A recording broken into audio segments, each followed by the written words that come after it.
गेल्या आठवडाभरापासून कोल्हापूर जिल्ह्यात दमदार पाऊस कोसळतोय आणि त्यामुळे आता कोल्हापूरमध्ये पूरसदृश्य परिस्थिती निर्माण झालेली आहे। पंचगंगा नदीने आपली धोक्याची पातळी गाठलेली आहे। पंचगंगा नदीची पाणी पातळी सध्या 43 फुटांवर जाऊन पोहोचलेली आहे आणि जिल्ह्यातील 81 पेक्षा जास्त बंधारे आता अजूनही पाण्याखाली गेलेले आहेत। जिल्ह्यातील अनेक राज्य आणि जिल्हा मार्ग आता वाहतुकीसाठी बंद करण्यात आलेले आहेत। या मार्गावरील वाहतूक अन्य मार्गाने वळवण्यात आलेली आहे।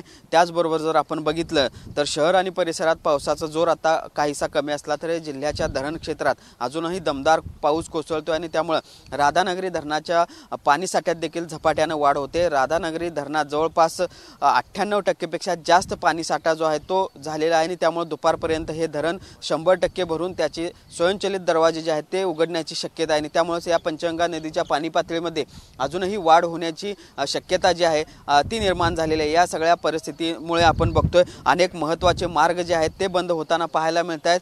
कोल्हापुरातून पन्हाळा आणि रत्नागिरीकडे जाणारा जो महत्त्वाचा मार्ग आहे त्या मार्गावरील शिवाजी पूल, पंचगंगा नदीवरील शिवाजी पूल जो आहे तो वाहतुकीसाठी पूर्णपणे बंद करण्यात आलेला आहे। त्या ठिकाणी पोलिसांनी बॅरिकेड लावलेले आहेत। पोलीस बंदोबस्त या ठिकाणी नेमण्यात आला आहे। कोणतीही अवजड वाहतूक या पुलावरून होणार नाही याची खबरदारी आता पोलिसांकडून घेतली जाते। एकूणच आपण बघितलं तर 2019 आणि 21 नंतर पुन्हा एकदा कोल्हापूरला महापुराचा फटका बसतो की काय अशा पद्धतीची परिस्थिती आता निर्माण झालेली आहे आणि या सगळ्याच्या पार्श्वभूमीवर आता जिल्हा प्रशासन देखील सतर्क झालेला आहे। जर्नलिस्ट सुनील काटकरसह भूषण पाटील, TV9 मराठी, कोल्हापूर।